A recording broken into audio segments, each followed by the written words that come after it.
Eu não vou sucumbir. Eu não vou sucumbir. Avisa na hora que tremer o chão, amiga.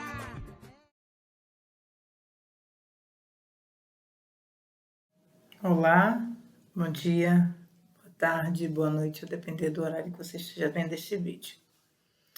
Hoje nossa temática será o racismo, a questão da etnia, que é presente também como problemática de toda a sociedade. O racismo é um problema que afeta o Brasil desde a sua formação.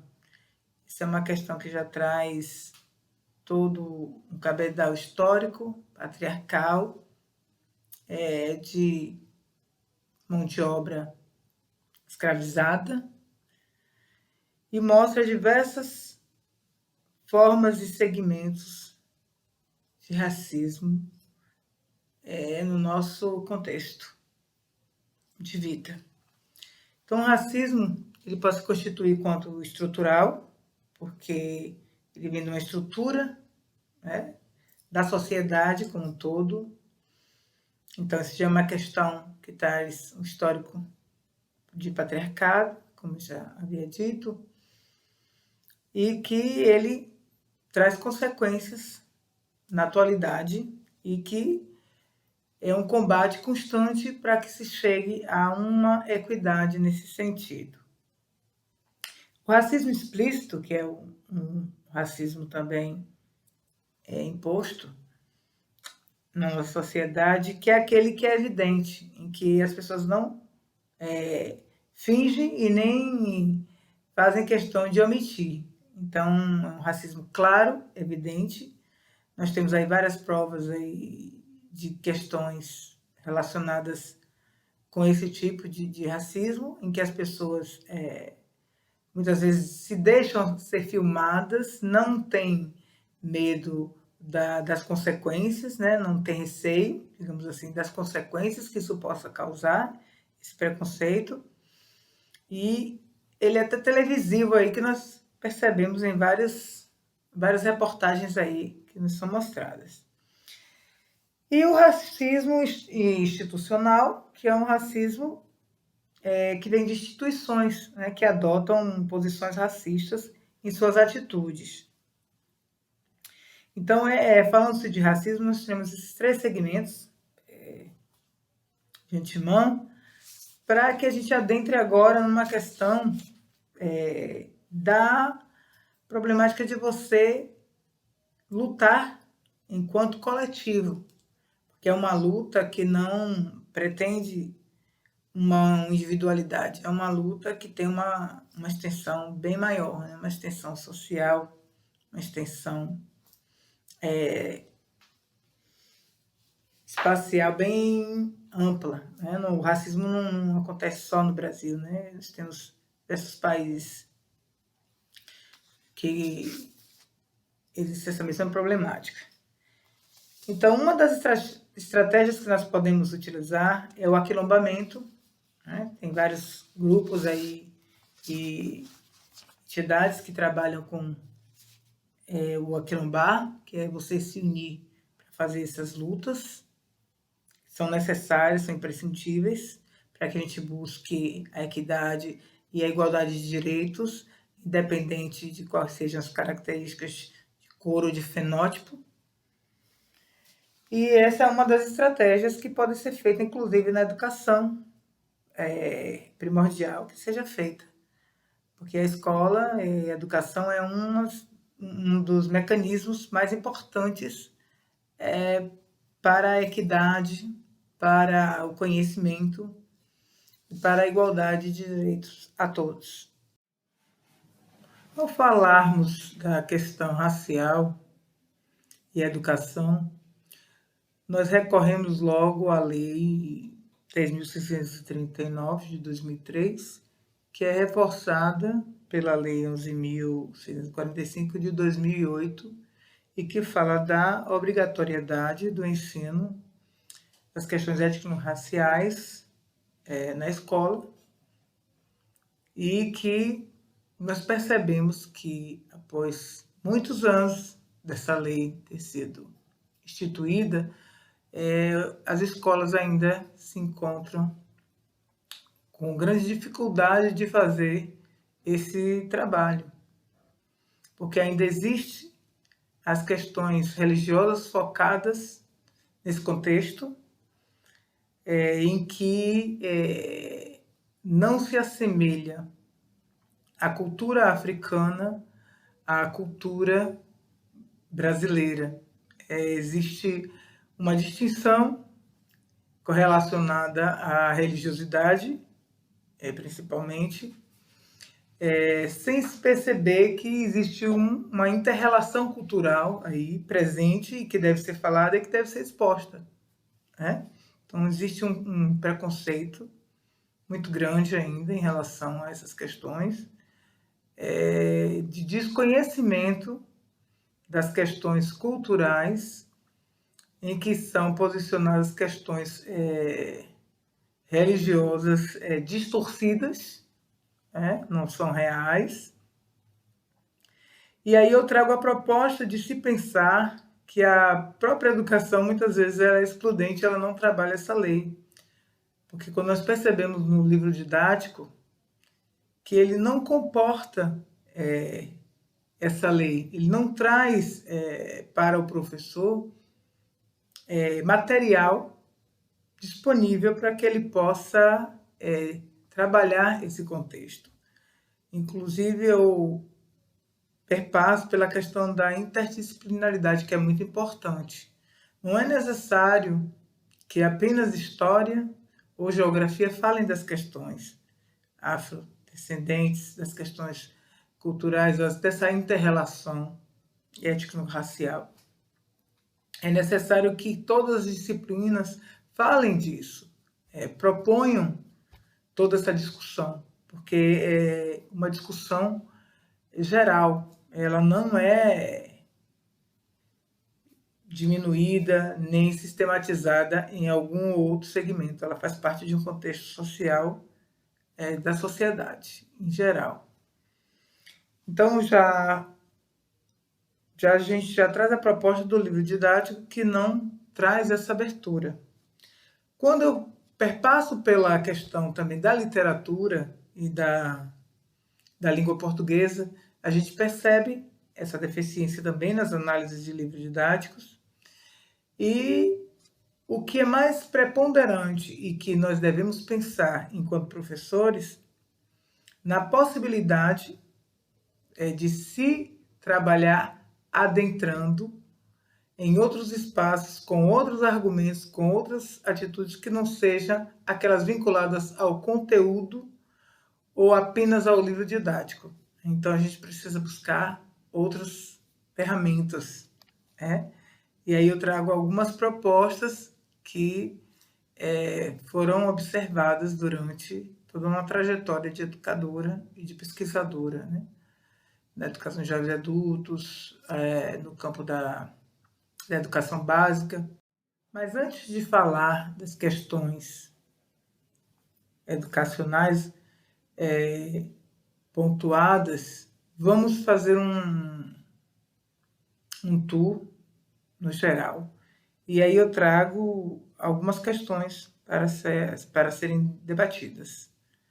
O preconceito no Brasil, étnico-racial, ele automaticamente atinge as camadas mais pobres, porque existe o oprimido, opressor, Paulo Freire fala disso, mas é claro e evidente que o negro com condições financeiras, ele tem a opressão, mas não tanto a exclusão.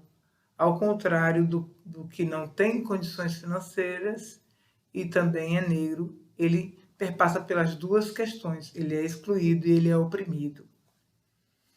Então, o que acontece? Quando a gente vai fazer uma pesquisa, a gente pensa na questão que a escolaridade atinge muito mais os negros, a pobreza atinge muito mais os negros também, né? E são os maiores precursores de desvantagens e desigualdades em toda a sociedade, né? São as maiores vítimas de violência, são os que são assassinados em maior número. Essas questões são voltadas muito mais por questões da cor de pele. Então, quanto mais você ter a cor de pele negra, muito mais a discriminação vai te agredir, porque os retintos, existem os retintos que sofrem um pouco menos essas agressões, né? Enquanto que os com a tonalidade da cor mais negra são a cada dia mais agravados em termos do racismo e da violência.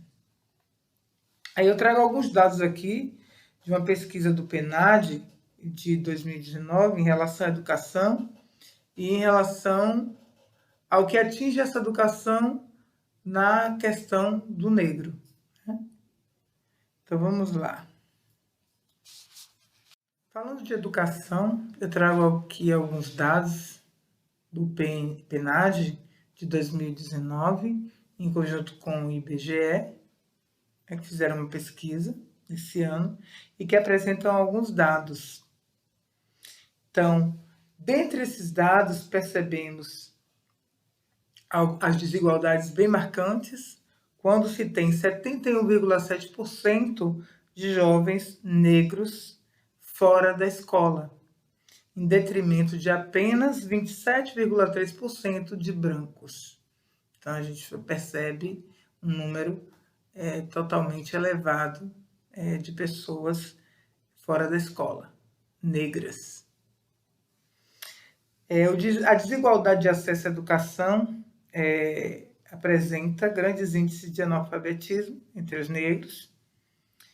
3,6% de pessoas brancas até 15 anos são analfabetas, enquanto de pessoas negras nós temos os dados de 8,9%. Então, observem que mais da metade, né? É quase o triplo de desigualdade. Bom, trazendo o recorte do centenário de Paulo Freire, e que nós estamos comemorando agora em 2021, nosso patrono da educação brasileira, eu trouxe a abordagem de uma mulher negra que fala da educação transgressora como prática da liberdade, que é ligada às questões pontuadas por Freire. Então, essa autora, chamada Bell Hooks, teve o contato com Paulo Freire, e aí ela fez as interrelações com os escritos de Freire e com seus pensamentos.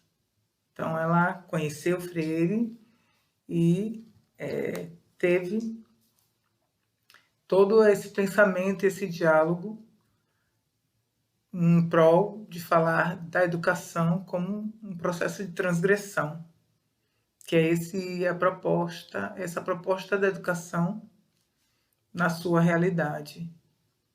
Então, Bell Hooks, quando ela fala de feminismos, ela fala também da questão de classe, é bem pontuada nisso. Então, Bell Hooks trouxe um contexto bem amplo de falar de educação transgressora, e eu vou focar num capítulo que ela fala das questões feministas e que as questões de classe também estão inclusas. Então, Bell Hooks traz questões bem marcantes quando ela traz a proposta de quando ela adentra na academia e tem a percepção de que se fala de mulher negra, mas que a mulher negra não está naquele contexto. É como eu sempre coloco, que muitas vezes nós nos sentimos folclorizadas quando se apropriam da nossa história, se apropriam do nosso fenótipo para nos folclorizar. É como se fazem com os índios também, né?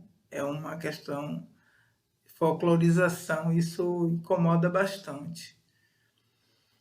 Então, quando se pensa em questões negras, temos que pensar segmentos políticos, educacionais, ideológicos, políticos, nas vivências humanas, nas questões do patriarcado, tudo isso é pautado, né? Então, ela fala muito da questão da irmandade.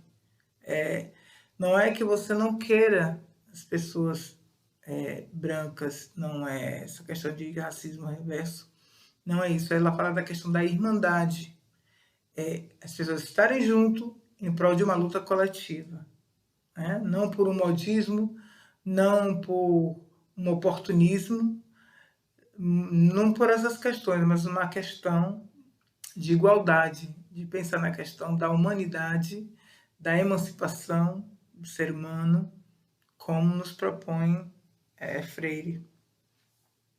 Então, nós temos que perceber que os afetos ainda são truncados nessa perspectiva, são truncados por questões lá do patriarcado, como eu acabo de dizer, as questões que aconteciam nas grandes casas, né, nas casas grandes e nas senzalas, onde a mulher negra e o homem negro na sociedade ainda é colocado muito por questões sexuais, de virilidade, de procriação.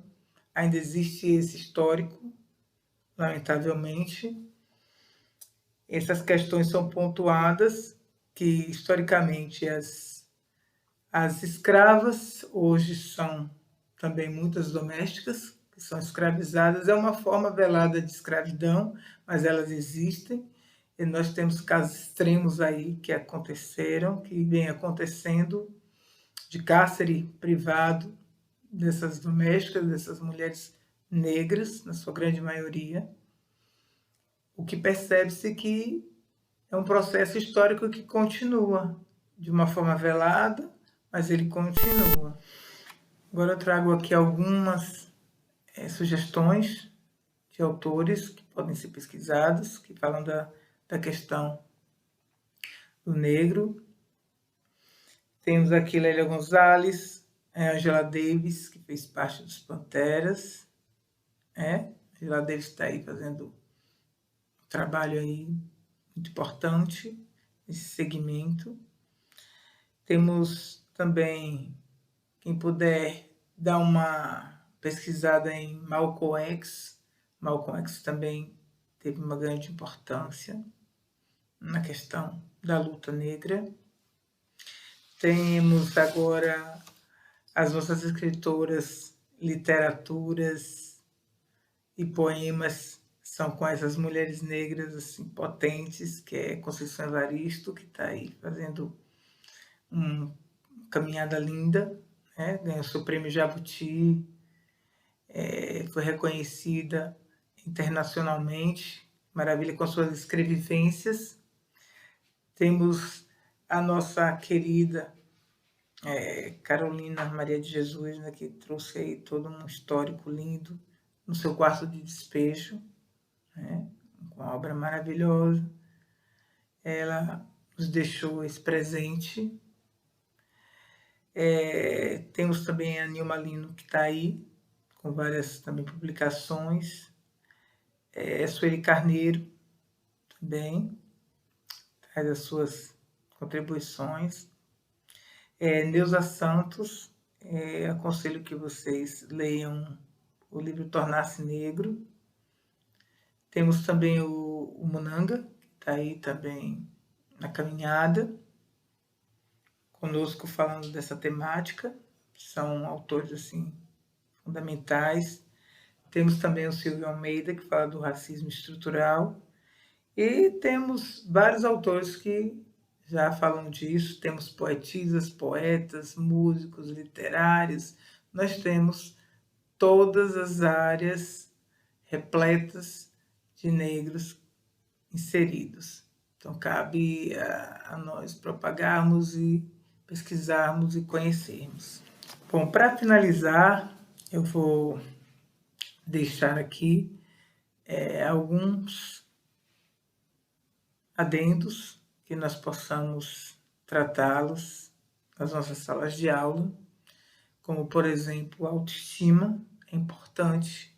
É importante que a gente trabalhe a identidade, o encontro dessa identidade que está permeada de preconceitos, de um racismo estrutural que é fundante. É preciso que a gente saiba disso, e que essa identidade negra ela é difícil de ser aceitada, é um processo que às vezes é doloroso, mas que quando você consegue fazer esse distanciamento, você consegue se encontrar, né?